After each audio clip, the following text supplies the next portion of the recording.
Praise the lord. ఈరోజు దేవుడు మనతో మాట్లాడుతున్న వాక్యము వాగ్దానము యోహాను సువార్త 14వ అధ్యాయము 18వ వచనము. మిమ్మును అనాథలుగా విడువను, మీ యొద్దకు వత్తును. హల్లెలూయా. I will not leave you comfortless, I will come to you. దేవుడు మనలను అనాథలుగా విడిచిపెట్టే దేవుడు కాదు. తల్లి అయినా మరచునేమో, తండ్రి అయినా విడిచిపెట్టేస్తాడేమో, కానీ మన దేవుడు మనలను విడిచిపెట్టే దేవుడు కాదండి. హల్లెలూయా. మనల యొద్దకు వస్తాడంట, మనతో ఉంటాడంట. మనలను ప్రేమించే దేవుడు, మనలను కరుణించే దేవుడు, మన మీద కృప చూపించే దేవుడు. ఇంత అద్భుతమైన దేవుడు ఎక్కడైనా ఉన్నాడా అండి?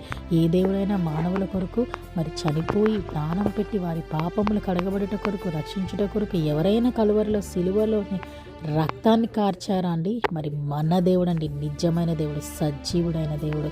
ఆయన ఎంత గొప్ప దేవుడు అంటే ఆయన కృప తరతరములు ఉంటుంది, నిరంతరము ఉంటుందంట. మనతో ఉంటాడంట. మన చెయ్యి కూడా విడిచిపెట్టే దేవుడు కాదంట. నుదిమి వచ్చే వరకు ఎత్తుకుంటాడంట.